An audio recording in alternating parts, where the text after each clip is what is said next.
Nothing is happening.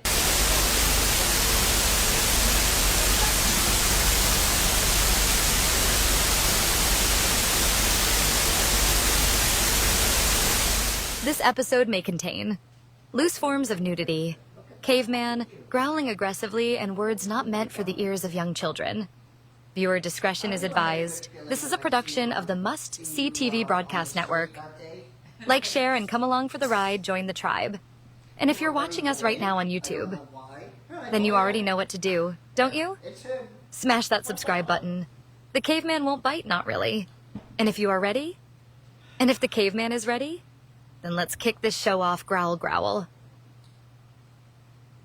Caveman's call echoes through the stream.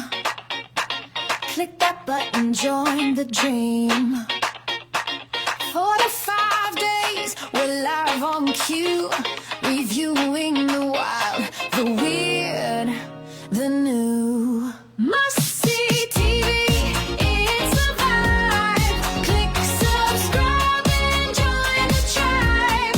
Laughs and chaos, we've got it all.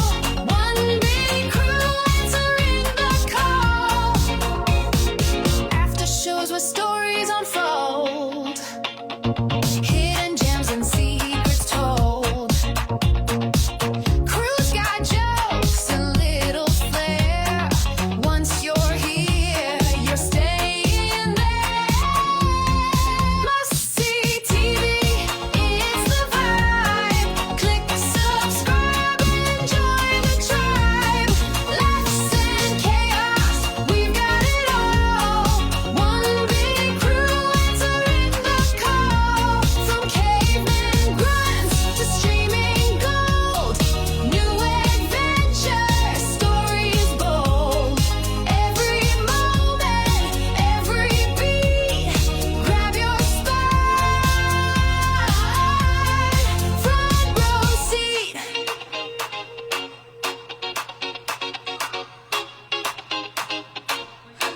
Must see TV, it's the vibe. Click subscribe and join the tribe. Laughs and chaos, we've got it all. One big crew answering the call.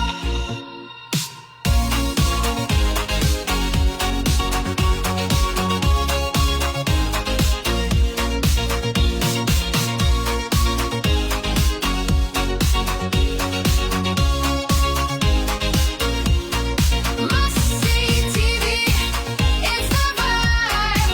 Click subscribe and join the tribe. Laughs and chaos, we've got it all. One big crew answering the call.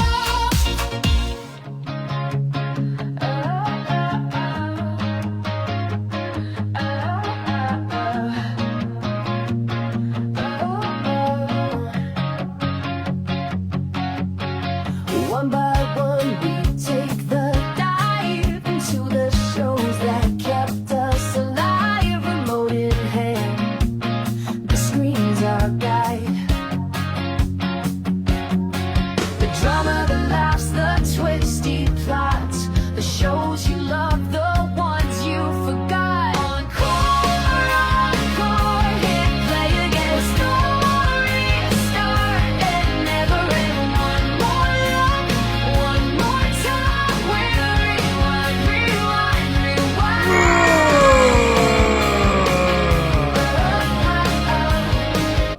Hello, ladies and gentlemen, and welcome to a brand new episode of ENCORE. On this episode, we're taking a look at episode 4 from the White Lotus season 1. And I don't want to say the other show. Warrior season 1. But before we get into all that good stuff, we have a full crew in the studio today. We have Pebbles, my daughter. How's it going, my daughter? Hey, hey, hey. And we have my son, Tyson Brighton. How's it going, son? Tyson. Son? You're with us. Hello. Son? Yeah, I Son? muted you. Okay. So here I am, and I apologize for that. So before we get going, I would like to publicly congratulate the Toronto Blue Jays. Vladimir Guerrero Jr., you are heading to the World Series. Yeah, it was a great series. It was George Springer, the Summer of George, that dinger out of nowhere. Yeah, I mean, do you have any comments? Yeah, I do. I'm very happy that the Blue Jays are there. There is one thing I'm not happy about. And what's that? And that would be Rogers and the Toronto Blue Jays for gouging the fans. Yeah. For the World Series for $1,000 tickets. Yeah. We're just a small country of small people. It's just, yeah. And my hope is that those seats will be empty.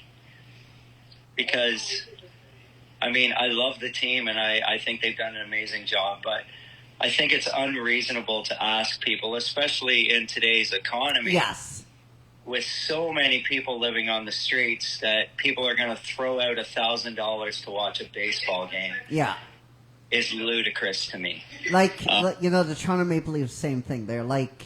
I think they're unrealistic in their thinking that everybody should pay that amount of money to watch a kid's game. Yes. Yes. So shame on the Toronto Blue Jays for that. All right. I will sit at home and cheer for them and cheer on George Springer and Vladdy and Bo Bichette. Hopefully he's back and go for the team. But as for the ownership and the management, shame on them. Shame on you. Yeah. Shame.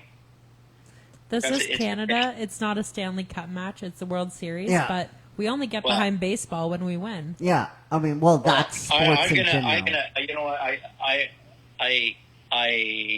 I'm not a huge hockey fan, so. Oh, we're on the opposite team here. That's not my reasoning. I'm actually a baseball and NFL fan, so I believe I think the World Series is amazing, and I think baseball is a great sport, and I think it's a great American pastime. But I think from a fan standpoint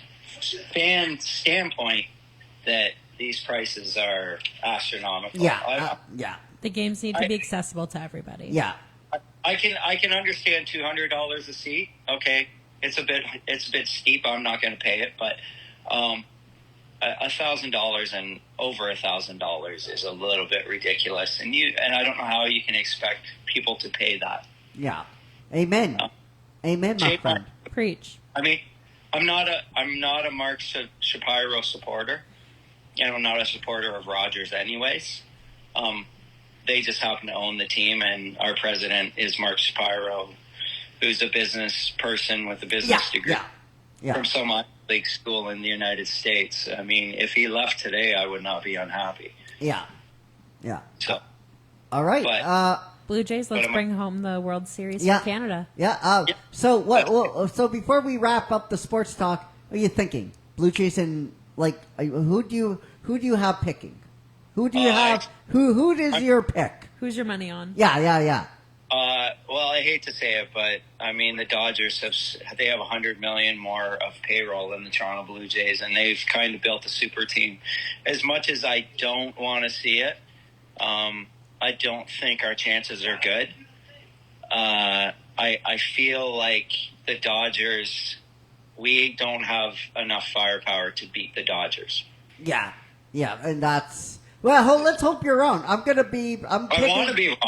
I am going to grow a set of balls here, and I'm going to say Blue Jays in 6. Okay, well, I'm gonna go the opposite of that, and I'm gonna say we're gonna see the Dodgers in 7. The Jays are gonna put up a fight, and I think they will. I think they've got enough firepower, but I think when it all comes down to it, I think the Dodgers will win.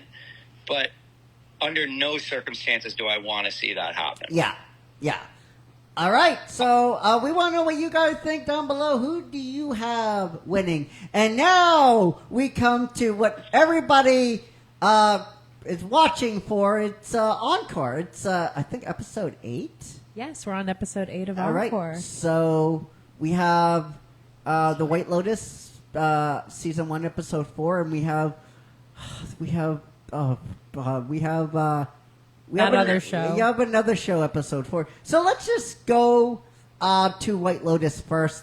Episode 4 is called Pebbles. Recentering. All right. So I'll kick it off to you, son. Okay, so I mean, we start off with some beautiful scenery. Yeah. It really is. It's.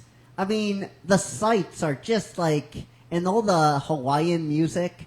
It really is like it's a hallmark of what this show is now. Yes, and I mean it's Hawaii, so Yeah. It kind of makes you want to be there. Yeah. But again, if you're rich, you can go anywhere in the world. And this, this show kind of portrays that, right? And Right. and there's actually comments made in the show in this episode about people being rich. Yes. You know, so I mean, all those people would be at the Blue Jays game. Yeah. For sure. Anyways, it's the young girl who's kind of she's staying with the family, the Connie Britton family, and Right. Greg. She's the one. So she keeps, as we've seen in the other episodes, she keeps sneaking off to meet one of the workers. I like this. I like this scene. I think there's great dialogue here. It's a quiet moment, and I appreciate those quiet moments and just the inside. I kind of wish the dude Mike was up a little higher than the girl. It was really really weird how the audio issue was handled. But I thought it was a good scene. Yeah, it was cool. I mean, I liked her confession about how she really feels about the family. Yeah. And about, she says they are troubled. Yes. So they're also, and then the boy, the guy that she's seeing, we actually come to find out that land used to belong to his family, and the resort mom kicked him off. But he's got to pay the bills somehow, so that's why he's working there. Right. But his brothers are not happy about this. Yes. They're not impressed. And then we come to find out that, there's a little bit of animosity between her and her friend. Yeah. Because apparently she stole her boyfriend before. Yeah. Yeah. And you got that feeling in the last episode where she sat and watched them. She was sitting there watching them, and I guess it's envy, maybe. I don't know. It's almost like she's obsessed with her and doesn't want her to have a boyfriend. Yeah, the attention's off of her. Yeah. I do not like her. But I think that's the point. We're not supposed to like her. But I do not like her. She's a spoiled brat. That's the point, though. We're not supposed to like her. And she treats her brother horribly bad. Oh, yeah. But the problem is that the mother and father allow it. Yes. And that's the worst part. They're just like, oh, you should be nice to your brother. Oh, well. Yeah. Like, who lets their kid? I'd be like, no. He's sleeping in here. Yeah. It's almost like the daughter has something on them. I think that's what it is. I mean, this is certainly unnerving how this is happening, and I think, I mean, we have 2 more episodes left, and I think that's what we're going to find out. She has something on the mom or dad, and they just have to take it. I don't know now. I don't know what that is. Yeah. But it's you know what? It's a good mystery, right? I mean, you're looking at this scene and you're like, what? Why is this happening? Is the parents that dumb, or there has to be something else going on here? This is where all the holes are in this show, and why I find it so horrible and boring. Like it it just, I know this could be truth, and families are dysfunctional like this. I mean, luckily my family isn't dysfunctional like this. Maybe I grew up in a bubble. Maybe this is the norm of how But I get it. I get from the outside. I get how this is like not interesting because in this dialogue, there's like in these situations, there's some episodes where they emphasize more this mystery and you're intrigued.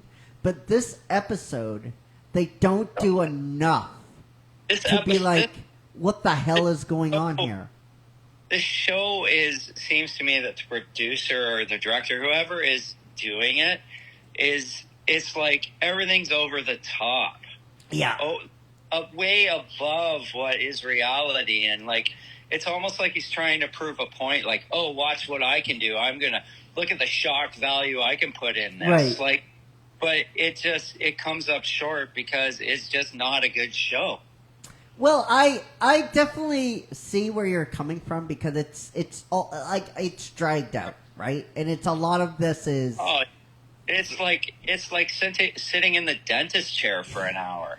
But I gotta be honest with you. I enjoyed this episode for the most part, and that's one of the questions I had in all this. She has to have something. She has to have something like, with the parents. But I understand what you're getting at. Well, we're gonna get to the scene that totally turned me off of this show. Yeah. And I mean, unfortunately, I have to watch more of it. But if I see it again, I'm not going to be happy. Yeah. Because I don't want to see that. Okay. Anyways, so fast forwarding, we go past that scene. Buddy wakes up on the couch, and this is the guy who works what would you call him? The concierge? Yes, the British guy, right? Yeah. Kai, right? Yeah, Kai, yeah, which Paula is a character Kai. that I do not like. And he goes and he's got a shower because he's got to get ready for work. He was on a bender the night before and did a whole bunch of crazy, stupid things, and said a lot of things.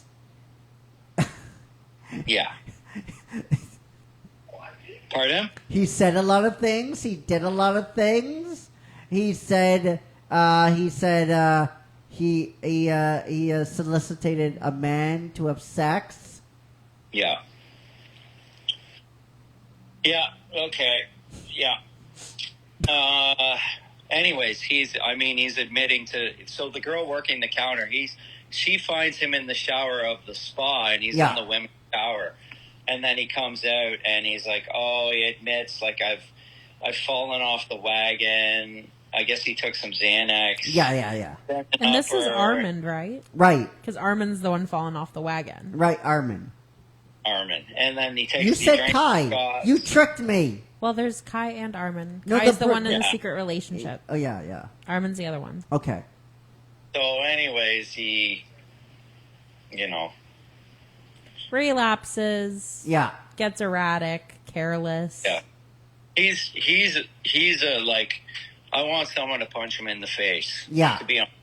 Yeah, his dispute with Shane just pushes him closer to his self-destruction. He's like, he hates the guests, and that's obvious. Like, you can understand it. He's just kind of like, they're obnoxious and demanding, but now he's getting to the point where, like, someone needs to punch him out because he's just out of line the way he's treating them, and like being deceitful, and but I think that also shows a side of him that where he shouldn't be taking drugs, and the addiction has more or less taken a hold of him, and he doesn't really care about anything, which is true life in reality. That's that's what people, right?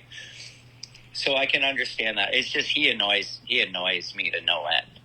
Like but the guy he's having the dispute with as well, the rich kid who just got married, like, you want to punch both of them in the face. Yeah.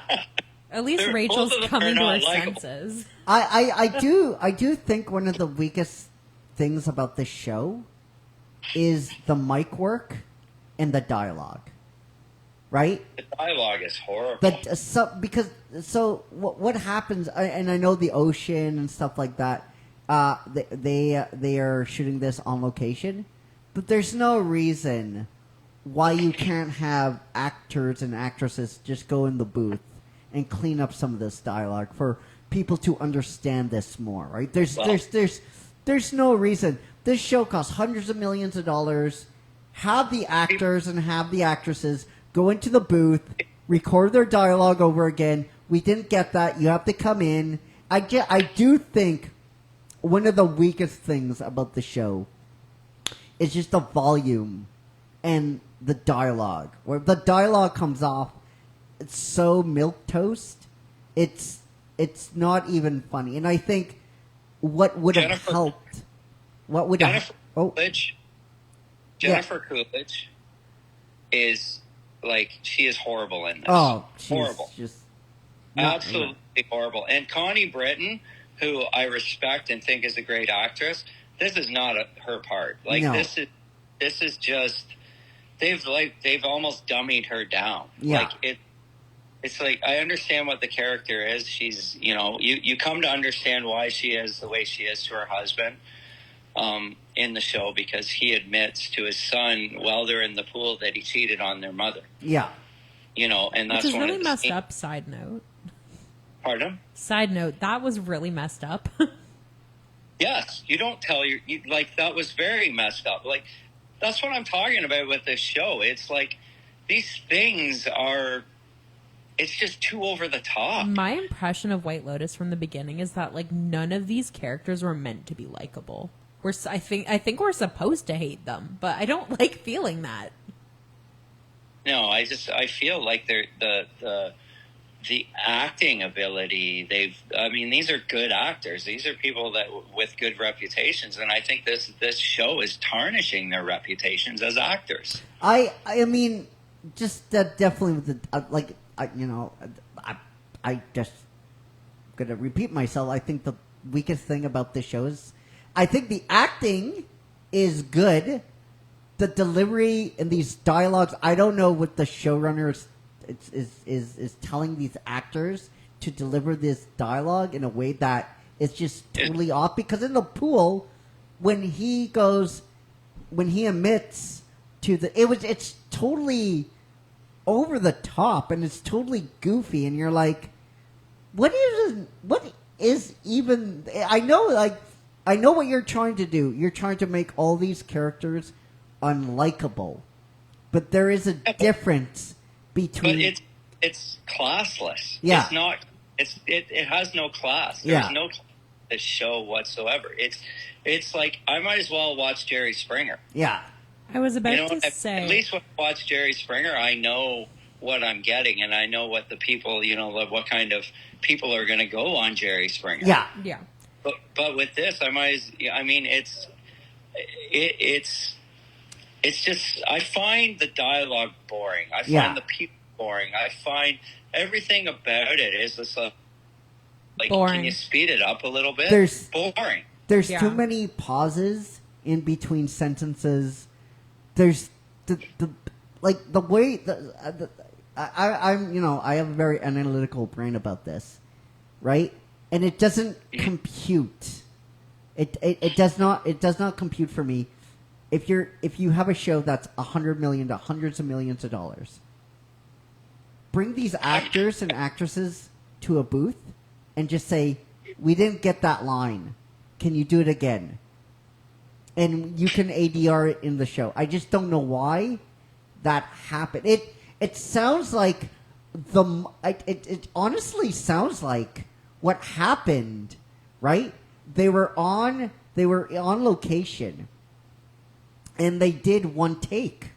That's honestly what it looks like with a lot of the stuff. It wasn't done with multiple takes. It was done with one take.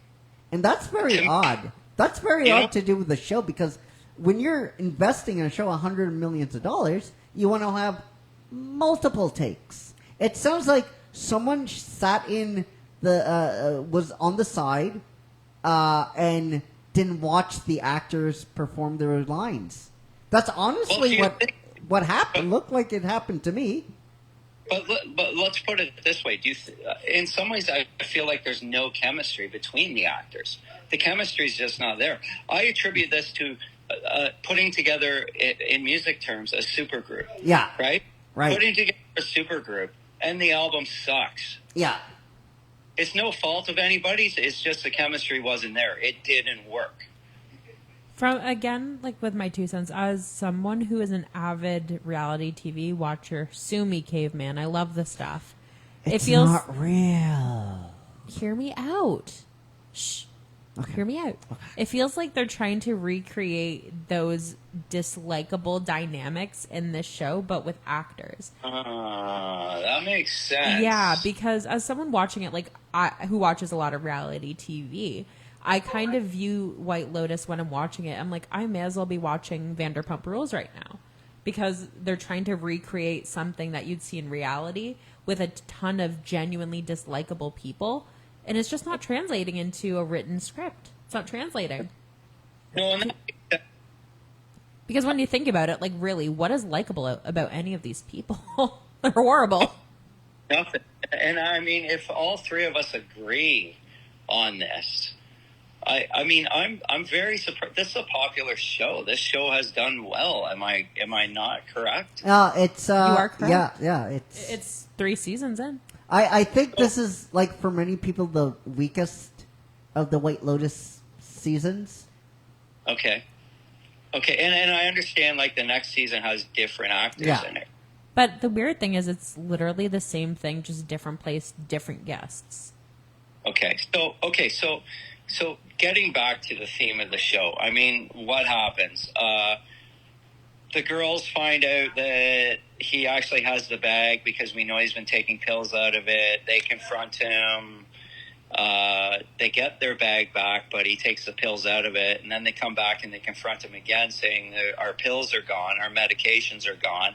And he says, oh, I don't know where they are, but we know he took them, so he's an asshole. What else is going on? We've got the father admitting to the son that he had an affair, and it explains why the wife won't sleep with him. Yes. Right? So that explains. I mean, they need some serious therapy, because why they're still married is beyond me. If she's that sure about it and won't forgive him, I don't think she's ever going to forgive him. I don't condone what he did, because I think it's wrong. But at the same time, you can't. How do you live your life like that? Right. And that's what that's portraying. Again, the rich guy is mad because of the boat the night before that he set him up on with the cremation, and then his mother shows up on their honeymoon. I would shoot myself. And then she's trying to explain, like, she wants to go pro bono, and then the mother-in-law is telling her that, and then she says, well, maybe I want to work, and the mother-in-law's like, oh, no, you don't want it. Like, it's just this whole narrative, like, the rich mother meddling, telling her what to do, but the way she comes across is like she means well, but does she really mean well? Yes. And Rachel just doesn't want to be there. No, and I think Rachel's going to annul the wedding when she gets home. If she was, yeah. It's like, Shane's oblivious and entitled. His mom, ugh. And then Rachel's just there. Yeah. Poor Rachel. Like, the mom, like Molly Shannon as the mom, like, I want her to be funny, and she's not being funny for me. So, like, this is supposed to be like a dark humor show, but I don't find anything funny. I said, it looks like what happened to me. Right, and I can only speak from my ears in the industry. It looks like what they did, one take, and let's move on to the other. Like reality TV. That's it. No, because reality TV has multiple takes. You don't. Oh wait. You know what? Do you mean reality TV has? Yes, reality Maybe TV that's is not reality. The highlight of the show. Wait, hold on, son. So, for those of you that don't know, for reality fans out there, sit down. I want you to sit down. Pebbles. We're not getting into this, caveman. Are you sitting down? So, when you watch reality TV, what you don't notice and what you don't see because the show is edited, there are multiple takes of multiple scenes we going know. on. All right, but even those takes, there's like they are mic'd properly. You can hear the dialogue and you can hear all that kind of stuff. Switch over to this.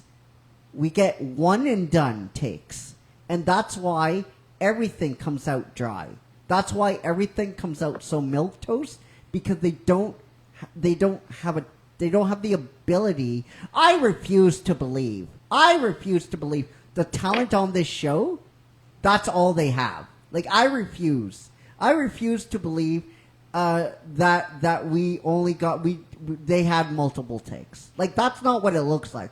It looks like one and done, right? Just because they're on location, they have to move. But that's not how this is supposed to work. You have hundreds of millions of dollars, multiple takes. It's fine. You can do it. If someone's not lit well, you can light them again. Mics need to be turned up. I mean, you have blocking for a reason. So use it. And it looks like it was just one take and that's it. Let's move on. That's why the dialogue came out the way it came out. Okay. Yeah. So the peak of the show, and I'm making a joke on this. The bracelet cost $70,000. Yeah.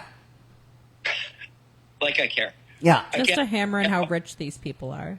Yeah, I get why they said it, but the son was good. He's like, why would you ever pay $70,000 for a bracelet? That's insane. Like, I like the son. He's actually a likable character. Yeah, he might be a little bit odd, but it seems to me that he's stuck somewhere in a world he does not want to be living in. Yeah. I think the son's name is Quinn, right? Right. I think so. What's his name? I think it's Quinn. So Quinn. This is, but I think Quinn is just kind of like, why am I here? Like, I just want to go be chilling. This is infuriating about the bracelet as well. Like, I don't care, right? We're meant to believe that they have money and nobody should like, and all that kind of stuff. But here's the thing: you are at a resort. That's it.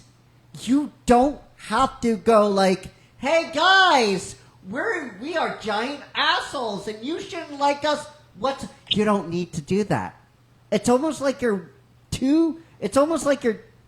have an arrow and it's too close to the bullseye. You don't need that. We got it. It's a White Lotus. It's a resort for rich people for a reason. You don't have to constantly hammer us to death that these are people you shouldn't like because they're ultra wealthy. We get it. We understand. We're not dumb. Stop treating us like we're stupid. Yeah, but Hollywood does think we're stupid. They do, and this is why I keep bringing back the reality point, because it just seems like they're trying to recreate Real Housewives of White Lotus. Like, what are the rich people of White Lotus doing? See, the thing is, and I'm sorry if I offend, I'm not a fan of reality TV. Oh, it's okay. It's absolute shit. And see, the thing to me about reality TV was that it was like Hollywood was making us believe that we weren't smart enough to realize that this stuff wasn't even real. That there's people out there that believe that this stuff in reality TV, like Ann was saying, there's lighting, there's cast, there's people that we're not smart enough to realize that this is television and it's not fiction. Real. It's fiction. Yeah. It's not real. Maybe a bunch of bots are watching this show. What's that? Sorry? Maybe a bunch of bots are just watching the show, like, pushing it, because I don't know who watches this. Hey, listen, like, it's not good. And we say this all the time. I say this all the time. All this stuff is subjective. We're sitting here, we're critiquing this, we are just watching it, and these are our own opinions. If you like the show, that's good. Like, we're not telling you not to like the show. Like it. By all means, watch it. Yeah. If you enjoy. This is just this is our opinion Yeah. on it. And we wouldn't have a show if we didn't have an opinion. Right, yeah. Right? So, Right. but as it stands right now, we're not loving it. No, I'm not, like, honestly, I still don't know what's happening, because I prefer last episode to this episode. Episode 3 was much where better is it than going? episode 4. Exactly. With the question I'm asking is, where is this going? What is the end result at the end of the season? We're on episode 4, and I feel like it's just a bunch of people on vacation being Dickheads. nuts and crazy. Yeah. Right? And I think back to the opening episode where he's at the airport and his wife's not there. So I'm waiting for something to happen. Yeah. Something does happen. Yeah. And she's not getting on the airplane. Something has to happen. Something has to happen, but it's taken an awful long time. When you told me that to get this end result, I mean, I'm 4 episodes in and I'm still scratching my head wondering what the heck are these people doing? Yeah. Right? So, Right. Okay, so, I mean, we've kind of established everything. Now, here's the part that I just can't look past and it needs to be talked about. So finally, Buddy's, the concierge, what's his name again? Pebbles? His name is Armand. Oh, no, Right. before we get there, I want to just rewind a little back. So there's a scene at night where all the family is together and they're watching like the Halloween, like the fire dancing and stuff like that. Oh, okay? yeah. Yes, this is just before this. And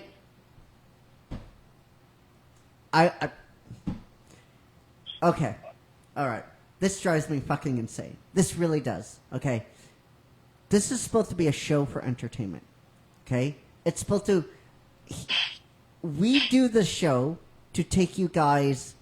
We distract you for a couple minutes, 5 minutes. Okay, you watch a show for the same thing, right? Whether Game of Thrones, a show. Okay. All right. When you insert this kind of bullshit line dialogue about like genders and equality and stuff like that, what are you doing? Like, it is infuriating. Oh, right. About it. It is infuriating. It needs to relate to the plot. No. It's infuriating to me because this shit does not need to be in. This shit does not need to be in. It doesn't serve the story. It doesn't serve the purpose of anything. Like it's building those characters as you can see what kind of people they are. yeah, but no, like look, it's too cute. What we say in the industry is too cute. I don't know. That's if what it's we. too cute. It's definitely too cute. It is 100% too cute. You see what's happening in the world? We can put that in, and it's same like with the Clinton line. It's same with all that kind of stuff. It's the equivalent of somebody going under their table, like going to their pocket and showing you an iPhone. It's too cute. It's stupid. It doesn't do anything because you're establishing that these characters aren't nice people. But you already established that. You don't need to keep fucking doing it. And there's plenty of shows where you can see a good example of people just being absolutely horrible. A really juvenile example, but it's the first one that came to mind, is the Neil Patrick Harris Series of Unfortunate Events. Yes. Everyone is dislikable, but you still want to watch. Yeah, like The Boys. Yeah, The Boys Same is good thing. too. Gen but- V. Yeah, Well, it's what- no, but they had the wherewithal not to put that cute shit in. It's too cute. That's what we like to say in the industry. It's too cute. It's too, and I gotta say, if you're like a writer, the one thing that producers hate is you doing that. Like, you're overthinking dialogue that you shouldn't be overthinking. There is much more. There's better ways to convey what you want to convey without doing this political bullshit cuteness. There's a better way of execution. Okay. True. Now, I mean, mentioning Neil Patrick Harris talking about, you think of when Neil Patrick Harris played Barney on How I Met Your Mother. Yes. So unlikable, such a dick. But I loved every Such a dick. second. But exactly, you loved him because he was such a dick, but you wanted to keep watching. I don't find this show that way. I find these people, they're uncomfortable. Yeah. Yeah. And maybe that's part of the dark humor that I just don't get. None of the three of us get. Right. And it doesn't make any sense to me. And why, when they do this cute humor, now the dialogue, now the audio is picked up? Like, that to me, that doesn't make any fucking sense. And Well, it's maybe- like I said, son, it's too cute. It's bullshit. You can find better ways of doing this without having to insert this kind of crap. Yeah. Well, I mean, exactly. You're right. There's so much in this show that is unnecessary. Yeah. Unnecessary dialogue, unnecessary scenes with material that goes. It's dull. It's what? Sorry? It's dull.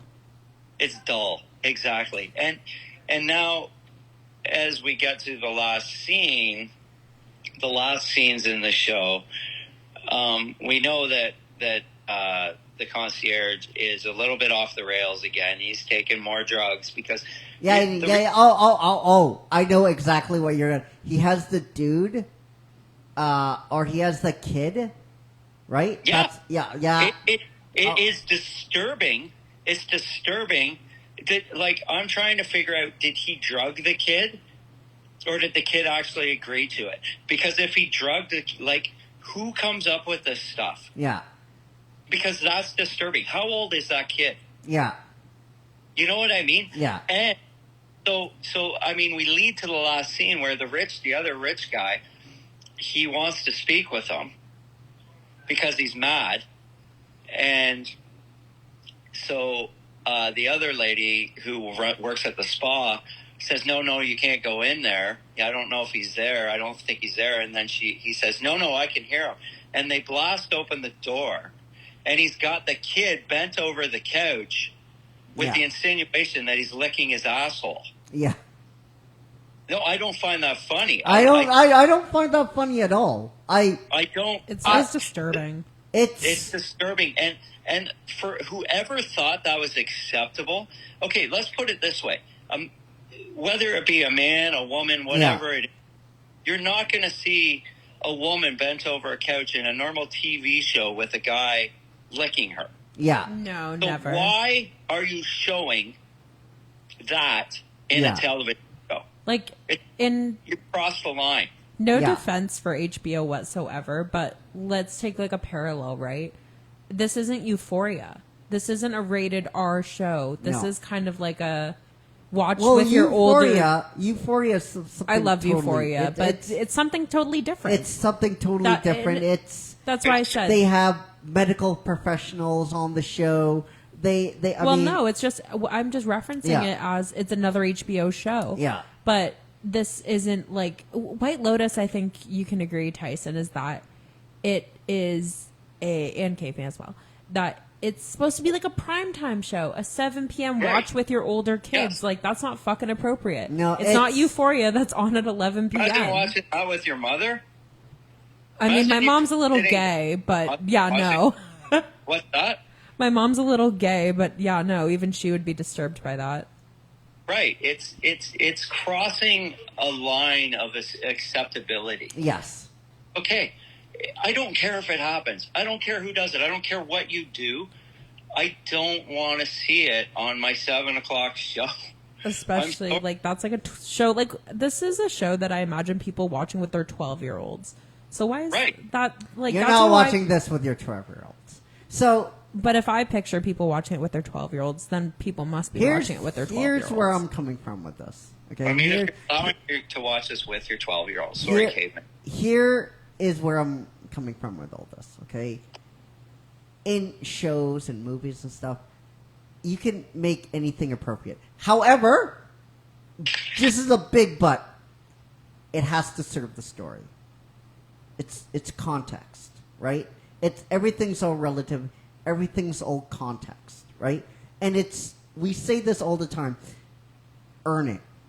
You have to earn what's on the screen. If a character is doing that with another character, you have to earn it. But, however, there's visual language that you could do. Okay?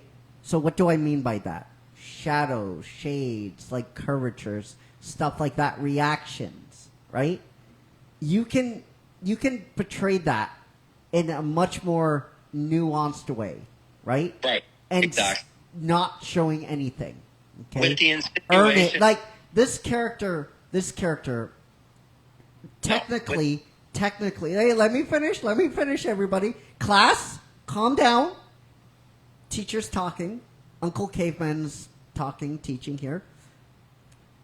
You can, in context, earn it. So, what do I mean by that? This guy, he's an asshole, he's a dick, he's a pervert, he's a druggie, all that kind of stuff. Fine. He's a pedophile. Okay. All right. Okay. So we have a scene where he's having sex with a younger male. Okay. How do we show this? This is a mature show, so let's just... No. We can't. No. Why? See, why is always important here. Why is always important? Why? Just to be graphic? No, that's not a good answer. So, why? Why do you want to show that in pure view with full nudity? Why do you want to show it? If you can't answer that, see, why is so important, not only for us as the showrunners, as the actors, as directors, the word why is for you. And if you can't answer that satisfactorily, then it's not a good reason to do it. It's just not. It's not. It's so inappropriate. Not because you can do it. It's because you shouldn't do it, because there are better ways to portray what you want to do with visual language. There's a way to do it without pissing everybody off. This is shock. Make no mistake. This is shock right here. This is not because the story demands that it shows it. That makes no mistake. This is shock for the sake of shock, and it doesn't serve the story, and it's empty calories, and I think it's bullshit. I think it's wrong. I think it's absolutely fucking disgusting. I think whoever was in charge of putting this scene together should be fired immediately. Agree, 100%. And the thing that I don't understand is how we've gotten 3. This has happened in the first season, and then they did 2 more seasons. So Yeah. People obviously are okay with this. And what happened to, like you said, why did, okay, it's okay if it happens, and the insinuation. The insinuation, right? You hear Right. the noise. Insinuation is fine. The noise was just coming from outside the fucking Exactly. office. You can swing the fucking door open, have everyone shocked, and then that's it. Exactly. Because the But that- implication is he fucked a kid. You don't have to show it. Especially, I feel bad for the young actor. Look at the young actor. Like, you have to think of your talent. Come on, dude. Like, You get a can't- fucking... Some things just can't be unseen. Yeah. And I can visualize that in my head because Yeah. I find it disturbing. Yeah. Ooh, oddly enough, the internet actually seemed to eat up that scene, which is really weird to me. I thought I would do a quick search here and find a bunch of other people agreeing with us, but apparently, I guess maybe a lot of the viewership for this show is queer, because a lot of them were commenting on how it wasn't done right, not that it happened at all, which I find a little weird, but c'est la vie. So what does that tell me? Yeah, wow, it's... That might... that disappoints me. Yeah. That that feels disappointing to me, and it also, in some ways, it tells me that the world that we live in isn't the world that other people see, that they see it Well, that it's way. subjective, right? I Yeah, mean, because even to quote Men's Health on the episode, the White Lotus needs an ass-eating consultant. That's what people are worried about. Not that it actually was shown, but that it wasn't good enough, apparently. it was, it's just not needed. I mean, you can't tell me if you can't. I highly doubt if I go into that showrunner's room and I ask him why are we doing this, there's not a good answer he can give to me that you can tell just as well with visual language. It's also another thing that I'm seeing as I'm looking it up is that scene was improvised by the actors. Somebody should have said no. Somebody should have said no. Yeah, Murray Bartlett and Lucas Gage. It was an improv scene from what I'm seeing. Yeah, and reading it's here. it's somebody should have said no. Somebody should have Honestly, don't I've know. talked about ass eating too long on this show for Yeah. comfort. Let's switch to something else. all right. guys. So Let us know what you Yeah. guys think in the comments. yeah, that's my piece on it though. That's my piece. Okay. Now on to the show nobody wants to talk about. No, we have to give this episode a score. Oh God, I forgot about that part. So what would you give it? Would you close? I'm guessing you're going to close the curtain on this. Yes. Yeah. This I ever want to see this episode again. Close Yeah, the curtain. yeah, I agree. I highly agree. I mean, it's really contrary to the last episode because I think I think you and I really liked the last episode. You guys Yeah. did. We did. Yeah, It's you know what, they've ruined it for Yeah. me now. yeah. I don't know how I feel going into the next episode because I'm like, this has really tainted my judgment Yeah. of this. Yeah. All right, so let us know what you thought down below in the comment section, and we move on. Warrior. Episode Season- 4. Season 1, episode 4, which is called The White Mountain. Mountain. Oh my god. Yeah. So, it starts off, we see a man sitting in what seems to be a casino, possibly. And in arrives a former police officer who's actually working in the casino. So the man notices him and says, "Oh, you're back in town. What did he say? I thought you moved to Colorado or something like that," I think he says. And his name is Jack Damon. So he's now working in the casino, and the man asks, it's one of the police, one of the Irish cops. And he says, "Can you spot me 50?" And he's like, "Yeah, sure, no problem." So I want to stop right here. Right. Okay. I'm beating this horse to death. I know. $50 back in the day, that would be equivalent of I'll do the math. over Give me- $1,000. Here, I'll do the math. What Well, year that's is the this point. supposed to take in place in? I think 10 years after the Civil War. Yeah, it's like Yeah, 1870. Yeah. Late 1800s is the time Yeah. period I established. That would be equivalent of a whole hell of a lot of money.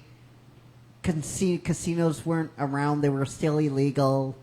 I know I'm beating this horse to death, and it looks like this show just gave up a long time ago. And so have I. I just wanted to mention that. So, just so you know, I did the math. It comes. So he asked for $1,280.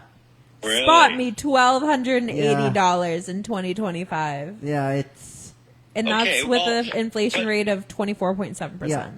But that kind of makes sense why, like, he's asked for that much money because, like, he's betting, so he wants to win a lot back.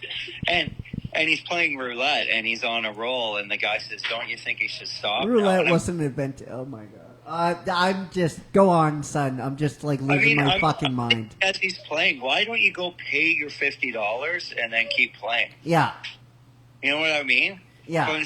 Doesn't. And then what happens to him? And for the record, caveman, roulette was invented in 18th century France. So roulette was around. Yeah, but no, I know it. But it didn't, like, back in the day, you had highwaymen with, like, because I've seen the gambling kits with, like, roulette. Like, it wasn't like this. It wasn't yet like that. Like, you had, like, gambling kits. Yes, gambling Anyways. was illegal back. Anyway, I'm beating a dead horse. Pebbles, I'm beating a dead horse way to death. Yes, and he ends up losing all the money. Yeah. And they let him walk and say, well, you got to pay it back. And then he goes outside, and guess what happens? He gets his butt kicked. And then comes the most dumbest exchange of dialogue I have ever heard in my life. And he's got 3 weeks to pay it because he used to be a cop. He was usually... He talks about the Mongols, right? And he talks about the White Mountain. And then he talks about himself. That's and right. then there's dialogue, there's like contradictory. It's like, it was dumb. It was done. Yeah. This show broke me. I wish I had whiskey. The bones in the White Mountain. Oh man, I wish I had whiskey beside me. God, Jesus, Bob, help me with the show. Anyways. So we go from there. And we wake to a man laying in bed. He wakes up. And wasn't it weird? It looked like there was a woman, and this is our main character. It looked like there was a woman in the bed, and then all of a sudden there wasn't. Yes. Which was kind of cool. Right?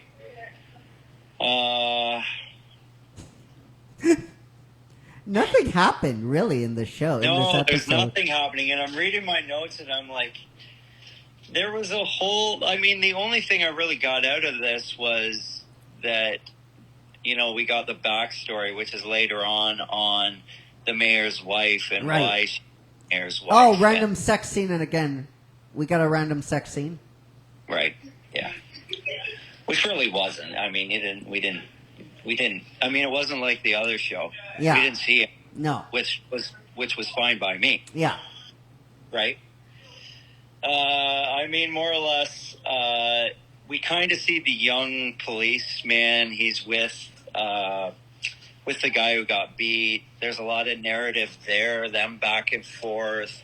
They're kind of bickering because their views on things are different from each other. Where I think the young officer wants to do the right thing, and the old cop is like, dude, Yeah. I want to be corrupt so bad because I'm gonna get stabbed in the back. But don't you realize, like, when he goes to the brothel and he's going to bust them, that's his way of getting money to pay back his debt? Yeah. That was his plan. That's how he knew he was going to do it, because he knew he could get that money from them, because he's threatening to shut them down. Oh, wait a second. If we give you this, what does this mean? And then the young cop, and he's like, oh, never mind. Don't worry about it. And then that's where you see the corruption, right? Yes. So, I mean, there is a lot not going on. There is a lot not going on. Are we supposed to be getting ready for a Tong War? By the way, we still haven't seen it. It's kind of come up to it. And where's the drugs? Like, we haven't heard any. Like, in this episode, it's almost like the other episode I watched, but this came a long time ago. It's almost like somebody said, opium wasn't around. Oh, we can't mention the opium, but yet, okay, let's rewind and maybe not talk about it in this episode, which I was thankful for them to do. Well, yeah. I mean, they are talking about the ensuing war that's going to happen. Where is this war? That's the thing. No, they're saying that it's coming. Where? Like, it hasn't happened yet. Dude, It's coming. It's coming. It's like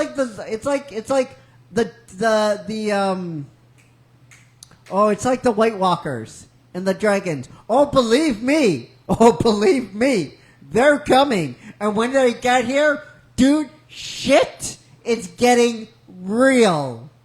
Really, this Tong War is coming. Where is it? And this show, by the way, just side note, this show is supposed to be about the Tongs. It's supposed to be about Chinatown. It's supposed to be all that kind of stuff. Just so everyone is on fucking track. Just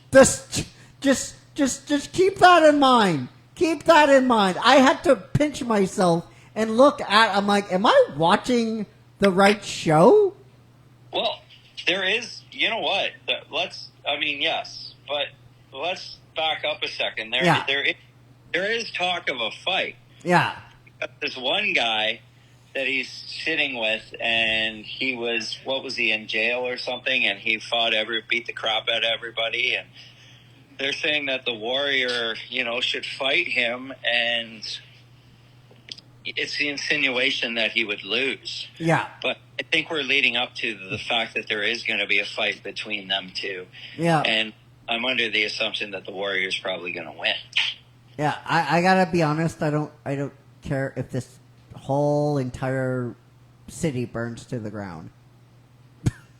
I mean, I want something. Do something. Someone do something. Right. Please stop talking. Do something. Do something. I refuse to believe that this show that was that Jet Li had a short story in. I refuse to believe he had a story where nothing happened for 7 episodes, only talking. I refuse to believe that. Yeah. I mean, there's not a whole lot to really say. No. But let's just be honest. I mean, near the end, the Irish cop and the young cop, they talk, and he tells them, he says, you're going to be a fine cop one day if you get out of Chinatown. More or less to say, keep your head down. And there's 100 different ways that they can bury you. And he's more or less saying, like, we've got to make it through this, and you should be corrupt, is more or less what he's saying, or you won't make it. Which I don't understand why it is this way. I guess that's the narrative, the story that they're playing. You don't understand this.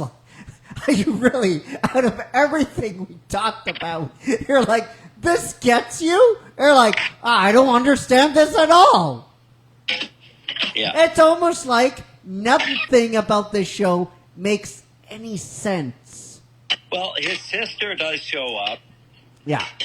And she gives him a ticket to go back home. Yeah. And he more or less, he throws the ticket out the window, so he's not leaving. No. He doesn't want him there. Yeah. That's it.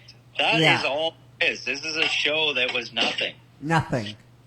And it ends with the cop back in the friggin' casino gambling again. I guess he paid off his debt, so now he can, and he's the buy-in's $30, so he does the buy-in, so he must have paid his debt off. Yeah. So now I guess in episode 5, he'll have to pay it back again. Yeah. Yeah, that's what it looks like to me. It's a problem, obviously. There's a big problem. Oh, there's a big problem. Other than that scene, there's a big problem here. I feel bad because we don't have a lot of narrative to really talk about. No. There's not a lot going on. It's just all this. Hopefully the next episode, there wasn't even a fight in this one. Yeah, it wasn't even. That's what I'm expecting. Yeah. It's good fight scenes. Yeah. Nothing. I mean, if Bruce Lee had a part in this, there'd be a fight scene. Oh, yeah. Well, right? I mean, Bruce Lee, this is adapted from his story, which listen,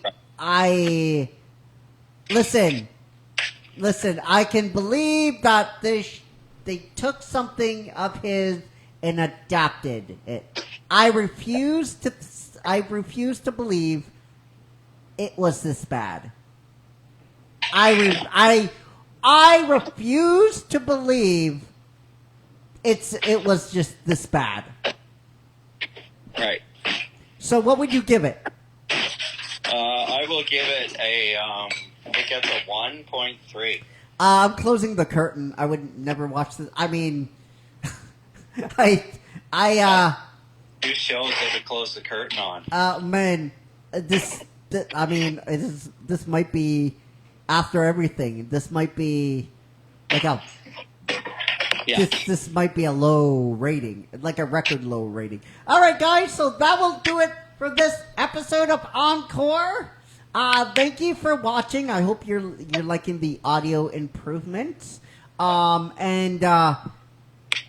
until we see each other again, take care, be safe, be well. On the behalf of Pebbles behind the scenes, my son, go Blue Jays, go, growl, growl, and Pebbles, take me home.